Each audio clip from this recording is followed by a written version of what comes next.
আসসালামু আলাইকুম ওয়া রাহমাতুল্লাহি ওয়া বারাকাতুহু। নারায়ে তাকবীর,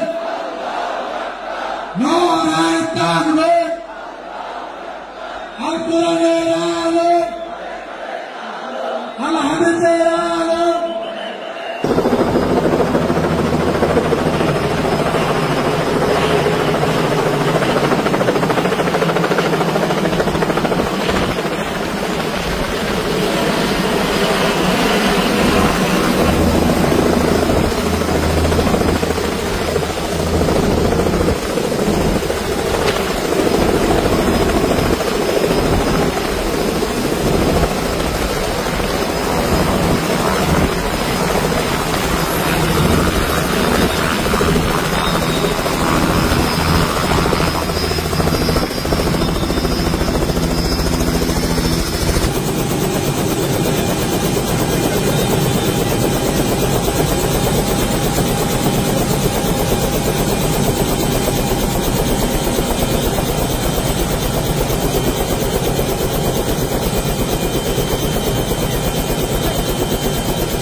লিল্লাহে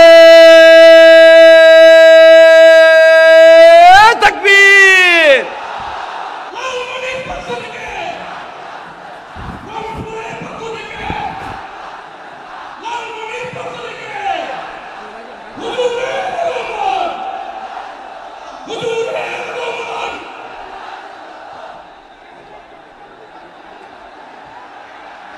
আমি একটু দেখতে চাই যে রংপুর বিভাগের কে কোন জেলা থেকে আপনারা এসেছেন। কুড়িগ্রাম থেকে কারা এসেছেন দেখি। কুড়িগ্রাম, মাশাআল্লাহ মাশাআল্লাহ। আচ্ছা, গাইবান্ধা জেলার কে আসছেন? গাইবান্ধা, হ্যাঁ মাশাআল্লাহ। ঠাকুরগাঁও, ঠাকুরগাঁও অনেকে আসছেন। দিনাজপুর জেলা থেকে, মাশাআল্লাহ। নীলফামারী, ঠিক আছে, ফি আমানিল্লাহ। পঞ্চগড়,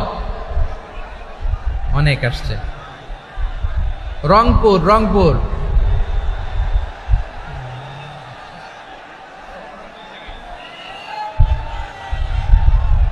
মাশাআল্লাহ, মাশাআল্লাহ, ঠিক আছে। লালমনিরহাটের কারা দেখি, লালমনিরহাট।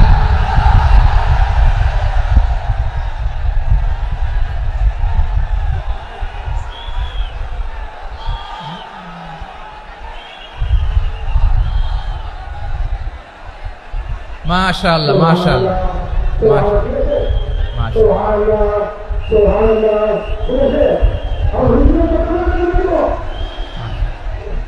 ঠিক আছে, ঠিক আছে।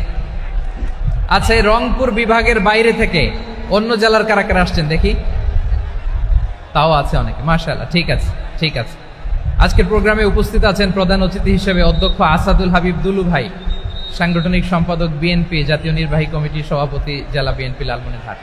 বিশেষ অতিথি হিসেবে আমাদের অনেক ভাইরা এসছেন, সবাইকে শুকরিয়া জানাই। সভাপতিত্ব করছেন জনাব আব্দুল হাকিম। আইন শৃঙ্খলা বাহিনী, প্রশাসন, ভলান্টিয়ার্স, শুনেছি আমি প্রায় 5000 ভলান্টিয়ার্স আপনারা নিয়োগ দিয়েছেন। আলহামদুলিল্লাহ, আলহামদুলিল্লাহ, অনেক গোছালো প্রোগ্রাম। আমার প্রাণ ঢালা ভালোবাসা জানবেন, আমার হৃদয়ের গহীন থেকে ভালোবাসা নিবেন, শুভেচ্ছা জানবেন সবাই। ঠিক আছে, ঠিক আছে। প্রিয় ভাইরা, আমরা আর কাল বিলম্ব না করে মূল আলোচনায় চলে যেতে চাই। আজকে যে টপিকের উপর আমি কথা বলবো, টপিকটা হচ্ছে peaceful coexistence and communal harmony, শান্তিপূর্ণ সহাবস্থান এবং সাম্প্রদায়িক সম্প্রীতি। আমাদের বাংলাদেশে সাম্প্রদায়িক সম্প্রীতি আছে না নাই? আবহমান কাল থেকে আমরা মুসলিম, হিন্দু, বৌদ্ধ, খ্রিস্টান, পাহাড়ি, নৃগোষ্ঠী মিলেমিশে একাকার, আমরা সবাই মিলে বাংলাদেশ। আওয়াজ করে বলেন ঠিক কিনা? আমাদের পারস্পরিক সম্প্রীতি, ভালোবাসা, সৌহার্দ্যপূর্ণ আচরণ, বোঝাপড়া, এটা বেশ মজবুত, বেশ মজবুত। তবে মাঝে মাঝে আমাদের এই সম্প্রীতির ভেতরে অনেকে ফাটল ধরাতে চায়। আমরা যে সুখে আছি, শান্তিতে আছি, এটা অনেকের ভালো লাগে না, ঠিক কিনা বলেন? আমাদের মধ্যে সাম্প্রদায়িক সম্প্রীতি, সৌহার্দ্যপূর্ণ আচরণ, ভালোবাসা, এটা আবহমান কাল ধরে আছে। তার প্রমাণ, আমরা তাফসিরুল মাহফিলের আয়োজন করলে আমাদের হিন্দু ভাইরা ডিস্টার্ব করে না, ঠিক কিনা? এবং আমি যদি বলি হাত তোলেন, হিন্দু ধর্মের কারা কারা এসেছেন, কত শত কত হাজার যে হাত উঠবে, আপনি অবাক হয়ে যাবেন। আমি চাচ্ছি না হাত উঠাতে। খুলনাতে সর্বশেষ যে আমি প্রোগ্রাম করে গেলাম, সেখানে কয়েকশো হিন্দু ভাই আসছে আমাদের আলোচনা শুনতে, আলহামদুলিল্লাহ। অনেক বৌদ্ধরা আসে, অনেক খ্রিস্টানরা আসে। এবার সফরেও অনেক হিন্দু ভাইরা আমার সাথে দেখা করেছে, তারা বলেছে হুজুর আমরা আপনার আলোচনা শুনি, আলহামদুলিল্লাহ বলেন। So it's our responsibility to present our religion to our non-Muslim brothers and sisters. আমাদের অমুসলিম ভাই বোনদের কাছে ইসলামের সৌন্দর্য তুলে ধরা, এটা আমাদের দায়িত্ব। We all are the ambassador of Islam. আমরা প্রত্যেকে দায়িত্বশীল, আমরা প্রত্যেকে এক একজন ইসলামের অ্যাম্বাসেডর, আলহামদুলিল্লাহ বলেন। এজন্য এমন ভাবে দ্য বিউটি অফ ইসলাম, ইসলামের সৌন্দর্য আমাদেরকে ফুটিয়ে তুলতে হবে, যাতে করে নন মুসলিমরা শাহাদা পড়ে, কালিমা পড়ে মুসলমান হয়ে যায়। অনেক নন মুসলিম ভাই বোন আমাদের হাতে শাহাদা পড়ে, কালিমা পড়ে মুসলমান হয়েছে, অনেক। সো আমরা যেন ইসলামের বিউটিটাকে তুলে ধরতে পারি, এবং এই যে সম্প্রীতি, এটাকে যেন আমরা অটুট রাখতে পারি। আদতে আদতে বাংলাদেশের ইতিহাস বলে আমাদের দেশে কোনো দাঙ্গা নাই, আছে? লালমনিরহাটের ভাইয়েরা আওয়াজ করে বলেন, আমাদের দেশে হিন্দু মুসলিম দাঙ্গা আছে? আমরা ভাই ভাই, আওয়াজ করে বলুন তো, আমরা কি ভাই ভাই? কিন্তু কিছু দুষ্ট লোক আছে, তারা আমাদের সম্পর্কের মধ্যে ফাটল ধরাতে চায়, ঠিক কিনা বলেন? মাঝে মাঝে ঝগড়া লাগাতে চায়। দেখবেন পত্রপত্রিকায় দেখা যায় বিভিন্ন ধর্মীয় উপাসনালয়গুলোতে হামলা চালানো হয়, এগুলো রাজনৈতিক উদ্দেশ্য প্রণোদিত, এগুলোর সাথে ইসলামের কোনো সম্পর্ক নাই। এজন্য এই দুর্বৃত্তদের ব্যাপারে আমাদের সাবধান থাকতে হবে। আমরা সবসময় যেমনি ঐক্যবদ্ধ, ইউনাইটেড, আমরা যদি এরকম ইউনাইটেড থাকি, এই সমস্ত দুর্বৃত্তদের কালো হাত ভেঙে দিতে আমাদের 1 ঘন্টাও লাগবে না। চিল্লায় বলো ঠিক কিনা? আমরা সংঘবদ্ধ থাকবো। এই যে আমাদের পিসফুল কো এক্সিস্টেন্স, শান্তিপূর্ণ সহাবস্থান। হিন্দুরা পূজা করে, যেদিন হিন্দুদের পূজা অনুষ্ঠান আমরা ওই দিন তাফসির মাহফিল করি না, ঠিক কিনা বলেন? যেদিন আমাদের তাফসিরুল কোরআনের প্রোগ্রাম ওই দিন আমাদের হিন্দু ভাইরা ডিস্টার্ব করে না, সুবহানাল্লাহ। হিন্দুদের পূজা অনুষ্ঠানে মাদ্রাসার ছাত্র যে পাহারা দেয়, গোটা বিশ্বে এরকম দৃষ্টান্ত নজির বিরল, ঠিক কিনা বলেন? আইন শৃঙ্খলা বাহিনীর পাশাপাশি মাদ্রাসার ছাত্ররা যে সেখানে পাহারা দেয়, গোটা পৃথিবীতে এই দৃষ্টান্ত আপনি পাবেন। মাদ্রাসার ছাত্ররা তারা তো কোরআনের ধারক, তারা হাদিসের ধারক, তারা কেন মন্দির পাহারা দিবে? এই সম্প্রীতিকে ধরে রাখার জন্য, এই সৌহার্দ্যকে ধরে রাখার জন্য, আমাদের পারস্পরিক ভালোবাসাকে অটুট রাখার জন্য। আওয়াজ করে বলতে হবে, ঠিক কিনা? এখন বলেন, আমাদের এই ভালোবাসা অটুট থাক আমরা চাই কি চাই না? আমরা হিন্দু মুসলিম মিলেমিশে শান্তিপূর্ণ সহাবস্থান, সাম্প্রদায়িক সম্প্রীতি, লালমনিরহাটের ভাইয়ের আওয়াজ করে বলুন, এই সাম্প্রদায়িক সম্প্রীতি আমরা চাই কি চাই না?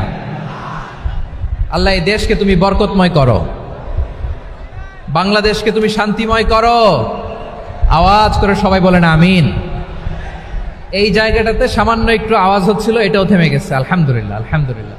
এখন একেবারে everything is in my control, মাশাআল্লাহ। ঠিক আছে, আমি মূল আলোচনায় যাই। প্রিয় ভাইরা, আমি বলেছিলাম আমার আলোচনার বিষয় হচ্ছে শান্তিপূর্ণ সহাবস্থান, সাম্প্রদায়িক সম্প্রীতি। আমরা দেখব ইসলাম আমাদেরকে কি কি দিক নির্দেশনা দেয়। শান্ত হইতে হবে, খরগোশের কানের মতো কান দুটো আমার দিকে করে রাখেন। আমি এখনো উঠে যাব, হাত নাড়ায় লাভ নাই, আমি উঠে যাব। তাকায় থাকো আর কান খাড়া, আওয়াজ হবে না। হ্যাঁ, মাশাআল্লাহ মাশাআল্লাহ, ঠিক আছে।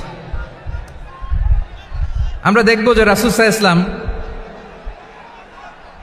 এই পিসফুল কোএক্সিস্টেন্সের জন্য আমাদের কি শিখিয়েছেন, কি কি গাইডলাইন দিয়েছেন। আমরা 1, 2, 3, 4 করে এগুলো আপনাদের সাথে শেয়ার করব। আমি আপনাদের খেদমতে সূরাতুল আনআমের 108 নম্বর আয়াত তেলাওয়াত করেছি। এখানে আল্লাহ রাব্বুল ইজ্জা ওয়াল জালাল তিনি ইরশাদ করছেন, ওয়ালা তাসুব্বুল্লাযীনা ইয়াদউনা মিন দুনিল্লাহি ফায়াসুব্বুল্লাহা আদওয়াম বিগাইরি ইলম কাযালিকা যায়্যান্না লিকুল্লি উম্মাতিন আমালাহুম সুম্মা ইলা রাব্বিহিম মারজিউহুম ফায়ুনাব্বিউহুম বিমা কানু ইয়ামালুন। রব্বুল আলামিন বলেন, গোলাম ও আমার ইমানদার বান্দারা শোনো শোনো, ও আমার বিশ্বাসী বান্দারা শোনো শোনো, লা তাসুব্বুল্লাযীনা ইয়াদউনা মিন দুনিল্লাহ ফায়াসুব্বুল্লাহা আদওয়াম বিগাইরি ইলম। ও আমার বিশ্বাসী বান্দারা, যারা আল্লাহকে ব্যতি রেখে, আল্লাহকে বাদ দিয়ে অন্য উপাস্যকে ডাকে, দেবীর পূজা করে, তোমরা খবরদার তাদের গালি দিও না। আওয়াজ করে বলেন, কি দিও না? আল্লাহ বলেন, ও বিশ্বাসীরা শোনো, যারা আল্লাহকে বেছে রেখে দেবীর পূজা করে, অন্য উপাস্যের পূজা করে, তাদেরকে ডাকে, ওই দেবতাদেরকে তোমরা গালি দিও না। যদি ওই দেবতাদেরকে গালি দাও তাহলে ভুলবশত, শত্রুতাবশত তারা তোমাদের রব আল্লাহকে গালি দেবে, ঠিক কি না? তোমরা যদি তাদের দেবতাদের গালি দাও, ওরা রেগে তোমার আল্লাহরে গালি দিবে, তাহলে আল্লাহরে গালি খাওয়ানোর কারণ হয়ে গেলাম আমি, ঠিক কি না বলেন?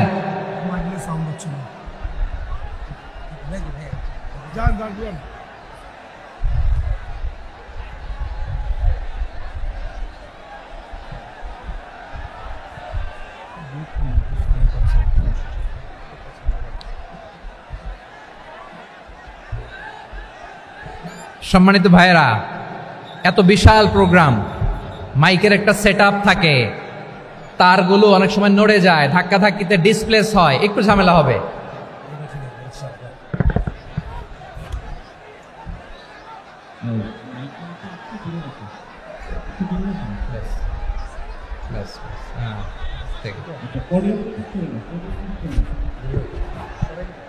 ঠিক আছে, একটু সমস্যা হবে মাঝে মাঝে, আপনারা শান্ত থাকলে শান্ত থাকতে হবে। এইভাবে সাউন্ড নাই, এই নাই, এই বলতে বলতে আমার সময়ও নাই, উঠে যেতে হবে, এগুলো বোকামি। এই বিভাগীয় প্রোগ্রামগুলোতে যাই, চিৎকার চেঁচামেচি করে তোমরা আসো, সময় শেষ, আমাকে উঠে যেতে হয়। আমরা তো বঞ্চিত হলাম। গুরুত্বপূর্ণ অনেক কথা শোনাবো তোমাদের, অনেক। প্রিয় ভাইরা, আপনারা শান্ত হয়ে বসুন, শান্ত হয়ে। রব্বুল আলামিন বলেন, খবরদার বিশ্বাসীরা, আল্লাহ ছাড়া যারা অন্যান্য উপাস্যদেরকে ডাকে, দেবতাদেরকে ডাকে, তাদেরকে তোমরা গালি দিও না। ওই সমস্ত দেবতাদেরকে যদি তোমরা গালি দাও তাহলে তারা আল্লাহকে গালি দিবে, ঠিক কিনা বলেন? আমরা দেবতাদের গালি দিলে ওরা আল্লাহকে গালি দিবে। রব্বুল আলামিন বলেন, খবরদার দেবতাদেরকে গালি দিও না, তাহলে ওরা তোমার রব আল্লাহরে গালি দেবে। প্রতিটি জাতির জন্য তাদের কাজকে আমি আল্লাহ সুশোভিত করে রেখেছি, তারা সবাই একদিন আমার কাছেই ফিরে আসবে। এরপর আমি রব্বুল আলামিন তাদের আমলনামা তাদেরকে জানিয়ে দেব। সুবহানাল্লাহ পড়ে। প্রিয় ভাইয়েরা, আল্লাহ তাআলা বলেছেন খবরদার গালি দিও না। আদেশটা কার? আওয়াজ করে বলেন তো। হিন্দুদের দেবতা দেবদেবীদেরকে গালি দেওয়া যাবে না। আওয়াজ করে বলুন প্রিয় ভাইয়েরা, এই আদেশটা কার? এই আপনাদের গলার আওয়াজ। অন্য ধর্মের দেবতাদেরকে যে গালি দেওয়া যাবে না, এই আদেশটা কার? আরো জোরে বলুন, কার? গালি দিবেন কোন দেবতাকে? দিবেন? যদি দেন তাহলে ওরা আল্লাহরে গালি দিবে। তাহলে আল্লাহরে গালি খাওয়াইলো কে? আপনি, ঠিক কিনা বলেন? আমি আল্লাহকে গালি খাওয়ানোর কারণ হলাম, কারণ আমি যদি গালি না দিতাম ওরা আমার রবকে গালি দিত না। আওয়াজ করে বলেন ঠিক কিনা? তাহলে প্রিয় ভাইয়েরা, ইসলাম আমাদেরকে শিখায়, সূরাতুল আনআমের 108 নম্বর আয়াত থেকে আমরা বুঝলাম কোন ধর্মকে ছোট করা যাবে না। অন্য ধর্মকে ছোট করা মানে ইসলামকে ছোট করা। অন্য ধর্মের দেবতাকে গালি দেওয়া মানে আল্লাহকে গালি খাওয়ানো। আওয়াজ করে বলেন ঠিক কিনা? খবরদার, এটা করা যাবে না। আর অন্য ধর্মের দেবতাকে যদি আপনি গালি দেন, ওরা ইসলাম থেকে দূরে সরে যাবে। যাও ইসলামের প্রতি আকৃষ্ট হয়েছিল আর কোনোদিন ইসলামের ধারে কাছে আসবে না। আওয়াজ করে বলেন ঠিক কিনা? এজন্য কখনো কোনোদিন অন্য ধর্মের দেবতাদেরকে গালি দেয়া যাবে না। অন্য ধর্মের কোনো দেবতাদেরকে আমরা গালি দিব না, গালি দিব না, বরং ইসলামের beauty, the beauty of Islam, ইসলামের সৌন্দর্যকে আমরা তুলে ধরব। আমরা যদি বিশ্বনবী সাল্লাল্লাহু আলাইহি ওয়াসাল্লামের জীবনের দিকে তাকাই, তাহলে আমি দেখব বিষ্ণু ইসা ইসলাম মক্কাতে কিংবা মদিনাতে অন্য ধর্মের লোকদের সাথে খুব পিসফুলি লাইফ লিড করেছেন। হোক মুশরিক, হোক খ্রিস্টান, হোক ইহুদি, বিশ্বনবী সবার সাথে মিলেমিশে ছিলেন। আলহামদুলিল্লাহ বলেন। ইসলাম হচ্ছে পিসফুল রিলিজিয়ান। অন্য ধর্মের প্রতি সহনশীলতার সবক ইসলাম আমাদেরকে দেয়। কিন্তু প্রতিটি মুসলিমের এটা মনে রাখতে হবে, আল্লাহর কাছে পছন্দনীয় গ্রহণযোগ্য ধর্ম, জীবনাদর্শ একটি, সেটা হচ্ছে ইসলাম। আওয়াজ করে বলেন সেটা কি? লালমনিরহাটের ভাইয়েরা আওয়াজ করে বলুন, আল্লাহর কাছে মনোনীত ধর্ম একটি, সেটা কি? এজন্য রব্বুল আলামিন বলেন, ইন্নাদ-দীনা ইনদাল্লাহিল ইসলাম, আল্লাহর কাছে মনোনীত গ্রহণযোগ্য অ্যাকসেপ্টেড ধর্ম মতাদর্শ একটা, সেটা হলো ইসলাম। ইসলাম ছাড়া অন্য কোনো ধর্ম যদি কেউ তালাশ করে, তার ওই ধর্ম আল্লাহ গ্রহণ করবে না। ওমাই ইয়াবতাগি গায়রাল ইসলামি দীনান ফালাই ইউকবালা মিন ওয়া হুয়া ফিল আখিরাতি মিনাল খাসিরিন।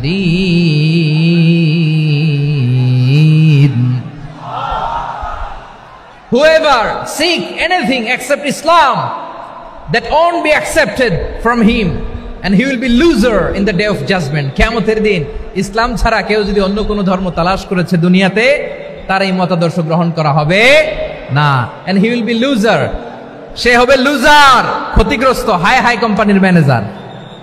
ওর আমও শেষ, সালাও শেষ। আওয়াজ করে বলেন ঠিক কি না? এজন্য ইসলাম পেয়ে আমরা খুশি না বেজার? প্রত্যেক নামাজ শেষে আমরা আল্লাহরে বলি, আল্লাহ রাদিতু বিল্লাহি রাব্বা ওয়া বিল ইসলামি দীনা ওয়া বি মুহাম্মাদিন নাবিয়ান ওয়া রাসূলা। ও আল্লাহ, তোমারে রব হিসেবে পেয়ে আমরা খুশি। ও আল্লাহ, ইসলামকে ধর্ম হিসেবে পেয়ে আমরা খুশি। বিশ্বনবীকে আমাদের রাসূল পেয়ে আমরা খুশি। ঠিক কিনা বলে? ইসলাম ছাড়া অন্য কোনো ধর্ম আমরা গ্রহণ করব না। ঠিক কিনা বলেন? আল্লাহর কাছে অ্যাকসেপ্টেড রিলিজিয়ান একটা, সেটা ইসলাম। তো বিশ্বনবী সাল্লাল্লাহু আলাইহি ওয়াসাল্লাম মক্কাতে কিংবা মদিনাতে খুব পিসফুলি এক্সিস্ট করেছেন, যে কোনো ধর্মের সাথে মিলেমিশে চলেছেন। তার প্রমাণ আমরা যদি রাসূল সাল্লাল্লাহু আলাইহি ওয়াসাল্লামের বায়োগ্রাফির দিকে তাকাই, তাহলে দেখব তিনি মুশরিকদের সাথে পিস ট্রিটি করেছেন, শান্তি চুক্তি, পিস ট্রিটি, পিস এগ্রিমেন্ট। আপনারা হুদাইবিয়ার সন্ধির নাম শুনেছেন? আমার লালমনিরহাটের কলিজার টুকরা ভাইয়েরা, হুদাইবিয়ার সন্ধির নাম আপনারা শোনেন নাই? 6ষ্ঠ হিজরিতে বিষ্ণু ঈসা ইসলাম মুশরিকদের সাথে এই ট্রিটি করেছেন, চুক্তি। কাদের সাথে? মুশরিকদের সাথে। আমরা তো মুসলমান বসতে পারি না, আমরা দুই মুসলিম ভাই একসাথে বসে চা খেতে পারি না, গল্প করতে পারি না। বিষ্ণু ঈসা ইসলাম মুশরিকদের সাথে ট্রিটি করেছেন, হুদাইবিয়ার সন্ধি। এই সন্ধির আগে মক্কা থেকে কেউ মদিনায় যেতে পারে না, মদিনা থেকে কেউ মক্কায় যেতে পারে না। কিন্তু এই সন্ধির পরে ট্রাফিক স্বাভাবিক হয়ে গেল, মক্কার লোকেরা মদিনায় আসতে পারে, মদিনার লোকেরা মক্কায় আসতে পারে। এটাকে বলে সুলহে Hudaibiya, the peace agreement of Hudaibiya, শান্তি চুক্তি। আমরা পৃথিবীতে এখন অনেক শান্তি চুক্তির নাম শুনি, এগুলো সব the piece treaty of Hudaibiya থেকে কপি করা। আল্লাহু আকবার।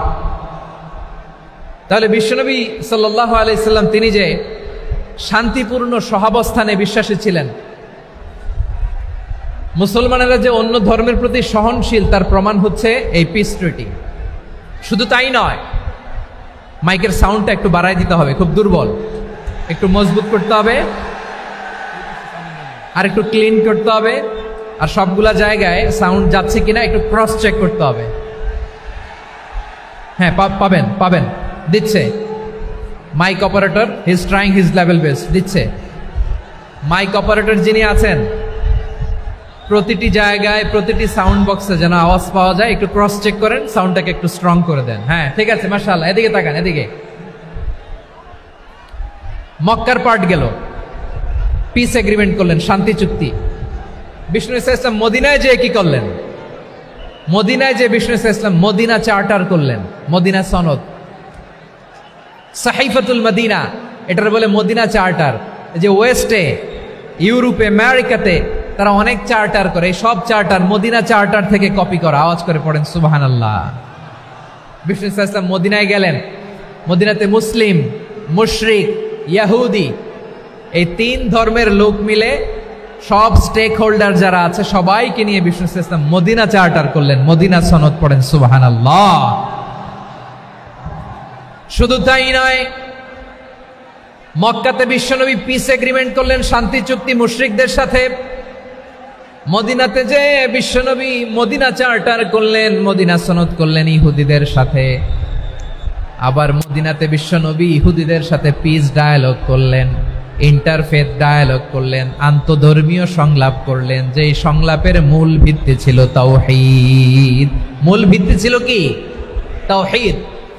বিশ্বনবী ইহুদিদেরকে ডাকলেন, আহ্বান করলেন, কুল ইয়া আহলাল কিতাবি তাআলাউ ইলা কালিমাতিন সাওয়াইন বাইনানা ওয়া বাইনাকুম আল্লা না'বুদা ইল্লাল্লাহ ওয়া লা নুশরিকা বিহি শাইআন ওয়া লা ইয়াত্তাখিযা বা'দুনা বা'দান আরবাবাম মিন দুনিল্লাহ فإن تولوا فقولوا اشهدوا بأننا مسلمون। সুবহানাল্লাহ পড়েন। বিশ্বনবী মদিনার ইহুদিদের ডেকে বললেন, ও ইহুদিরা, শোনো শোনো, আসো এমন একটা আদর্শের প্রশ্নে আমরা একত্রিত হই, যে আদর্শের প্রচার তোমাদের নবীরাও করেছে, আমিও করি, যে আদর্শের কথা তোমাদের পবিত্র ধর্মগ্রন্থগুলোতে আছে, আমার কোরআনেও আছে। সেটা হলো তাওহীদ। আমরা এক আল্লাহ ছাড়া কারো ইবাদত করব না, আল্লাহর সাথে কাউরে শরীক করব না, আল্লাহ ছাড়া কাউরে রব মানব না। পড়েন সুবহানাল্লাহ।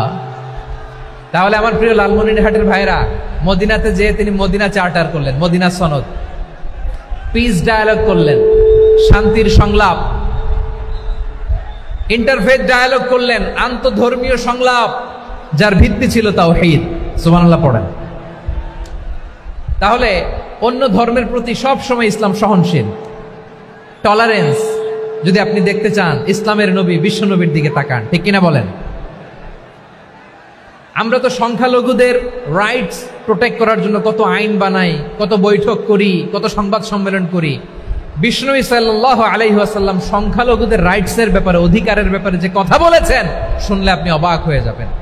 বিশ্বনবী বলেন, আলা মান যালামা মুআহাদান আও ইনতাকাসাহু আও কাল্লাফাহু ফাওকা তাআতিহি আও কাল্লাফাহু ফাওকা তাকাতিহি আও আখাযা মিনহু শাইআন বিগাইরি তিবি নাফসিন ওয়া আনা হাজিজুহু ইয়াউমাল কিয়ামা। খবরদার, জেনে রাখো, কেউ যদি কোনো সংখ্যালঘুর উপরে অত্যাচার করে, কোনো সংখ্যালঘুর প্রাপ্য থেকে যদি কেউ কাউকে ঠকায়, সংখ্যালঘুর উপর যদি কেউ কষ্ট দেয়, কোনো সংখ্যালঘুর সম্পদ যদি কেউ জোর করে কেড়ে নেয়, আমি কিয়ামতের দিন বিশ্বনবী ওই সংখ্যালঘুর পক্ষে আর ওই মুসলমানদের বিপক্ষে বাদী হয়ে দাঁড়াবো।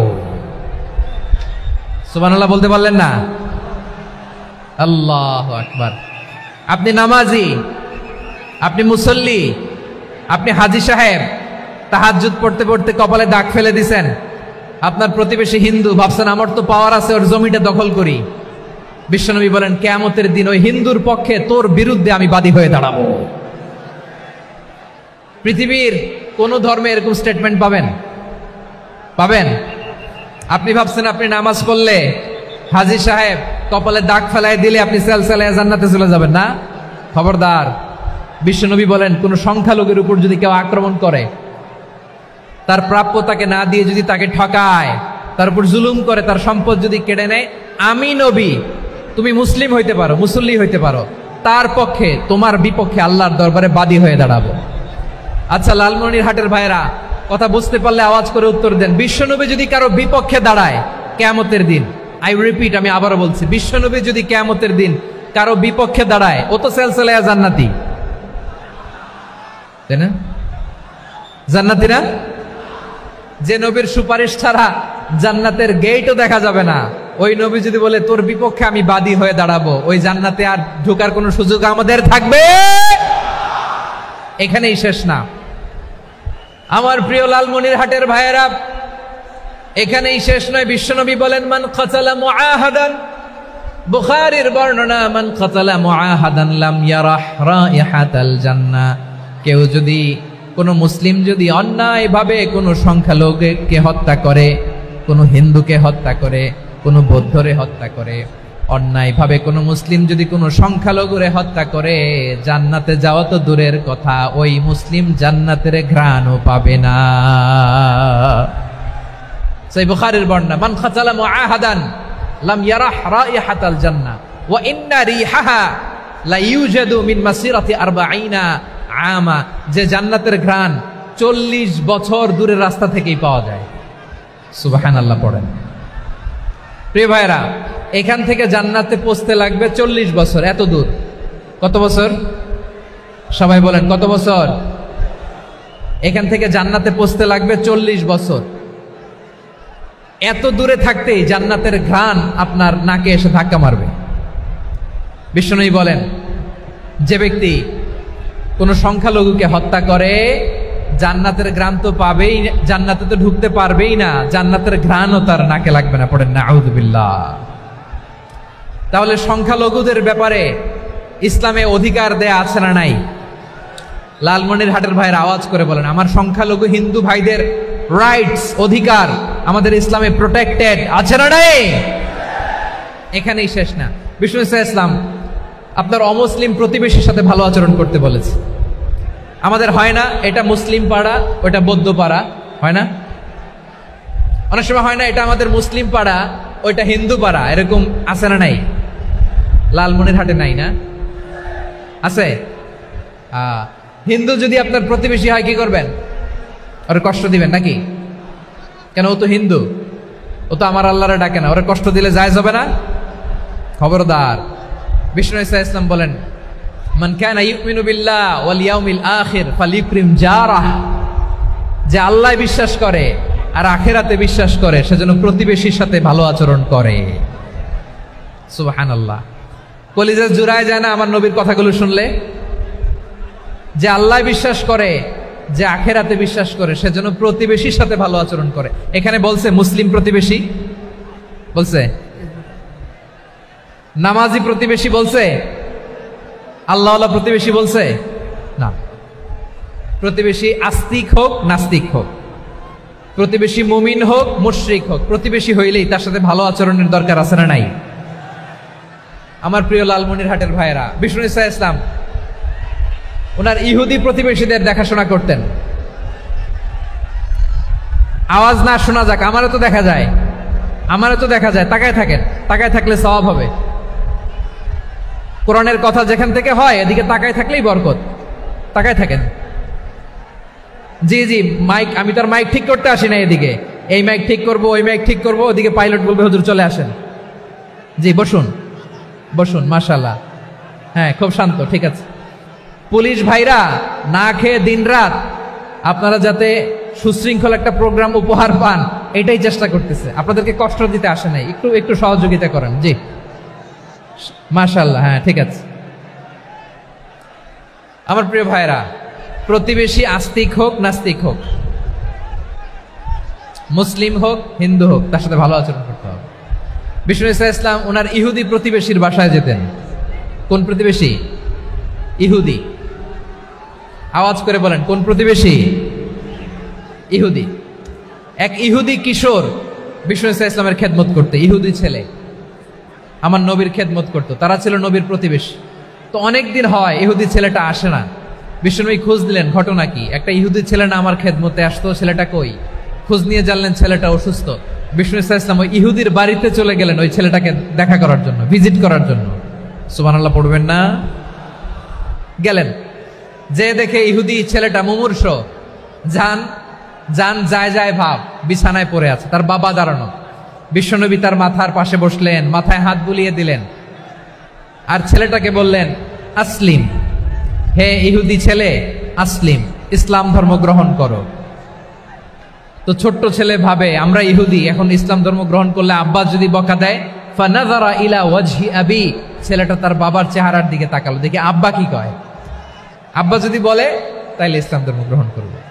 ইহুদি ছেলেটা তার বাবার দিকে যখন তাকালো, ওর বাবা বলে আতি আবুল কাসিম, আবুল কাসিম যা বলে তাই করো। আবুল কাসিম হচ্ছে বিষ্ণু ইসা ইসলামের একটা কুনিয়াত, উপনাম। আমার রাসূলের বড় ছেলের নাম ছিল কাসেম।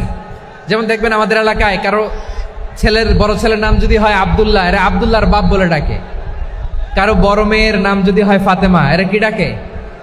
ফাতেমার বাপ বলে না? তো বিষ্ণু ইসা ইসলামের বড় ছেলের নাম ছিল কাসেম।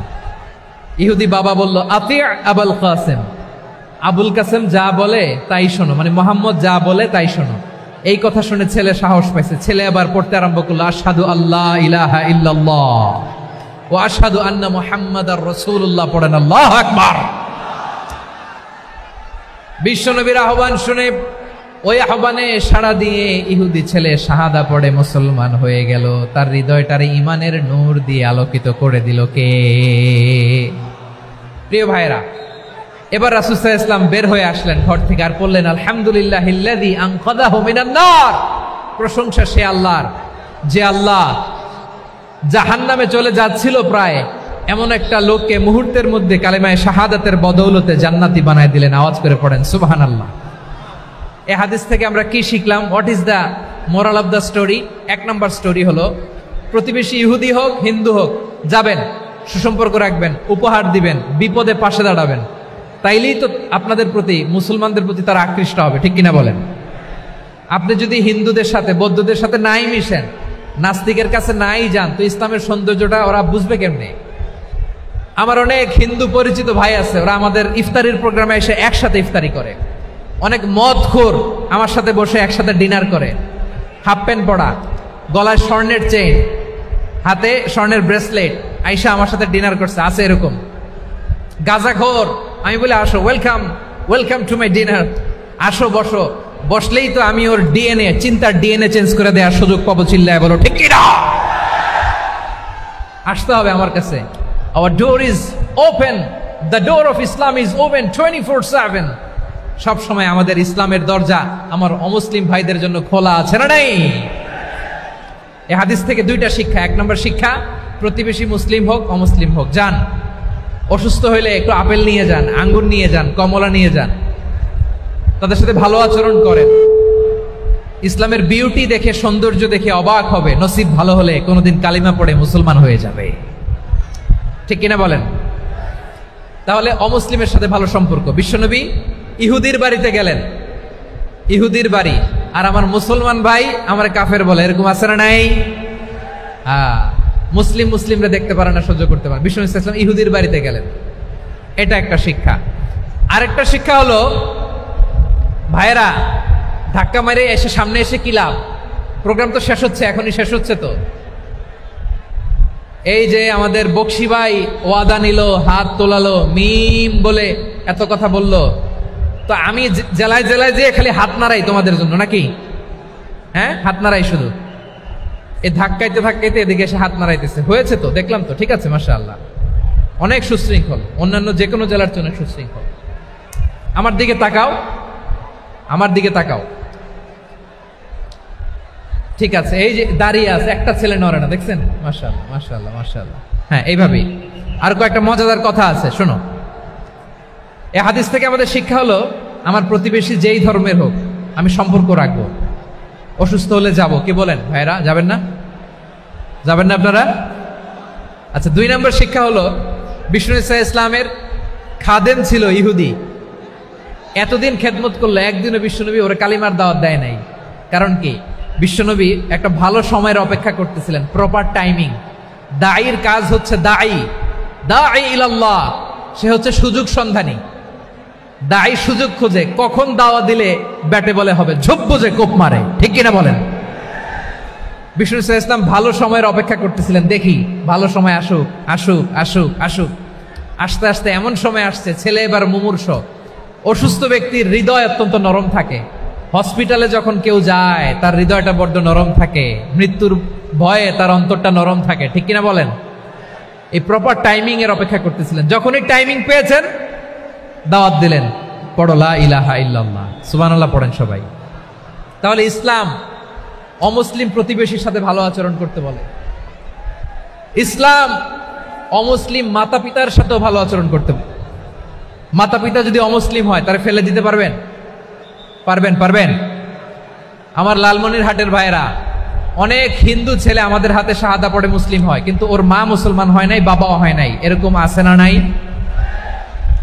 তো ও হয়েছে মুসলিম, মা বাপ হিন্দু, এখন মা বাপ কি বাদ? হ্যাঁ, মা বাপ বাদ দেয়া যাবে? যেই মা আপনার 9 মাস 8 মাস পেটে ধারণ করলো, আপনার মায়ের নার ছেঁড়া ধন, আপনি ওই মারে বাদ দিতে পারবেন?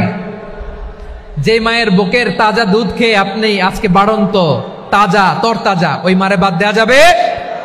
মায়ের এক ধারে দুধের দাম, কাটিয়া গায়ের চাম, পাপোশ বানাইলে ঋণের শোধ হবে না, এমন দরদি ভাবে কেউ হবে না আমার মাহাগো। মায়ের এক ধারে দুধের দাম, কাটিয়া গায়ের চাম, পাপোশ বানাইলে ঋণের শোধ হবে না, এমন দরদি ভাবে কেউ হবে না আমার মাহাগো, ঠিক কিনা? মাকে তো বাদ দেয়া যায় না। ওয়াকাদা রাব্বুকা আল্লা তা'বুদু ইল্লা, সে গ্রহণ করলো, যেটা গ্রহণের সাথে সাথে সে পাল্টে গেল। কি এমন ধর্ম সে গ্রহণ করেছে যেটা তার জীবনকে আলোকিত করে দিয়েছে? নসিব ভালো হইলে তারাও কালিমা পড়ে মুসলমান হয়ে যাবে। বিষ্ণু ঈসা ইসলামের স্ত্রীর নাম ছিল আয়েশা রাদিয়াল্লাহু তাআলা আনহা।